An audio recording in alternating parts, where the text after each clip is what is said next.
একটা গুলি আর তাতেই তোলপাড় পুরো বাংলাদেশ। কিন্তু এটা কি শুধুই একটা বিচ্ছিন্ন হামলা, নাকি এর পেছনে লুকিয়ে আছে আরও গভীর কোনো ষড়যন্ত্র?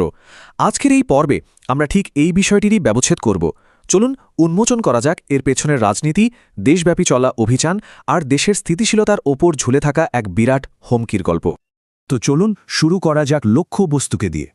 শরীফ ওসমান হাদি সাম্প্রতিক জুলাই বিপ্লবের অন্যতম প্রধান একটা সংগঠন ইনকেলাব মঞ্চের একজন বেশ পরিচিত মুখ এবং মুখপাত্র।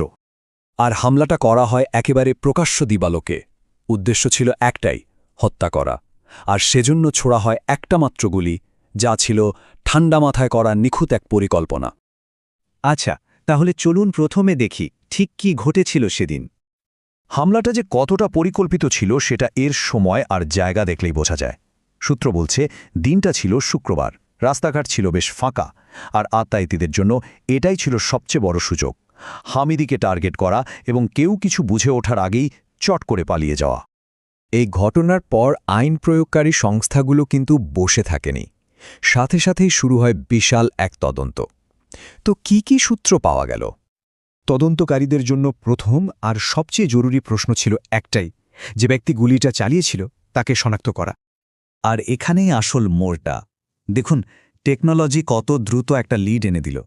সিসিটিভি ফুটেজ বিশ্লেষণ করে প্রধান সন্দেহভাজনকে শনাক্ত করা হয়, আর দেখা যায় তার বিরুদ্ধে আগেও গুরুতর অপরাধের অভিযোগ রয়েছে। আর এখান থেকেই বোঝা যায় পরিস্থিতিটা কতটা জরুরি ছিল। সন্দেহভাজনকে শনাক্ত করার সাথে সাথেই কর্তৃপক্ষ তার পালানোর সব পথ বন্ধ করার জন্য নামে। দেশের সব বিমানবন্দর, সব সীমান্তের সর্বোচ্চ সতর্কতা জারি করা হয়, আর দেশজুড়ে শুরু হয় এক বিরাট অভিযান। চলুন এবার একটু সামনে এগোনো যাক, কারণ শুটারকে শনাক্ত করাটাই তো সব না, তাই না? এটা ছিল গল্পের শুরু মাত্র। আর এখান থেকেই জন্ম নিচ্ছে মূল প্রশ্নটা, এই শুটার কি একাই কাজটা করেছে, নাকি সে আসলে আরও অনেক বড় কোনো খেলার একটা ঘুঁটি মাত্র? সূত্র অনুযায়ী তদন্তকারীরা কিন্তু এই মোটরসাইকেলে থাকা ব্যক্তি আর সাবেক ক্ষমতাসীন দলের যুব সংগঠনের এক প্রভাবশালী নেতা ইসমাইল হোসেন সম্রাটের মধ্যে একটা সরাসরি যোগাযোগের সন্দেহ করছেন। আর এই সম্রাট কিন্তু এখন পলাতক। তাহলে আসল উদ্দেশ্যটা কি ছিল? এটা কিন্তু কোনো ব্যক্তিগত শত্রুতা নয়, বরং এর পেছনের খেলাটা আরও অনেক বড়। তদন্তকারীরা মনে করছেন এর মূল লক্ষ্য ছিল ভয় আর বিশৃঙ্খলা তৈরি করে সামনের নির্বাচনকে বানচাল করে দেয়া। আর এই কথিত উদ্দেশ্যটাই আমাদের নিয়ে যাচ্ছে আরও বড় একটা ছবির দিকে। পুরো দেশ জুড়ে যে ভয়ের পরিবেশ তৈরি হয়েছে, এটা তারই একটা অংশ। কারণ শরীফ ওসমান হাদির ওপর এই হামলাটা কিন্তু বিচ্ছিন্ন কিছু নয়, এটা একটা উদ্বেগজনক আর সহিংস প্যাটার্নের সবশেষ ঘটনা। শুধু গত কয়েক সপ্তাহের দিকে তাকালেই বিষয়টা পরিষ্কার হয়ে যায়।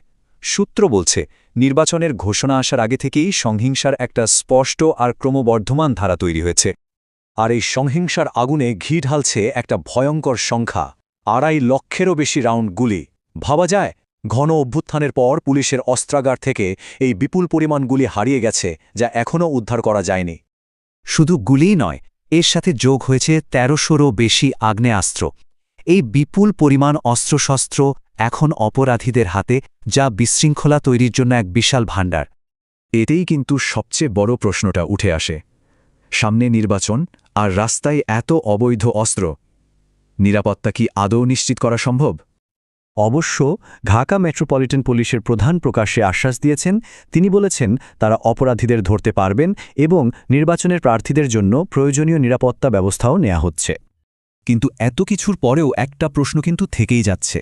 একদিকে গভীর রাজনৈতিক ষড়যন্ত্র, অন্যদিকে সহিংসতার ঢেউ আর হাজার হাজার অবৈধ অস্ত্র। এই অবস্থায় রাজপথ আসলে কার নিয়ন্ত্রণে?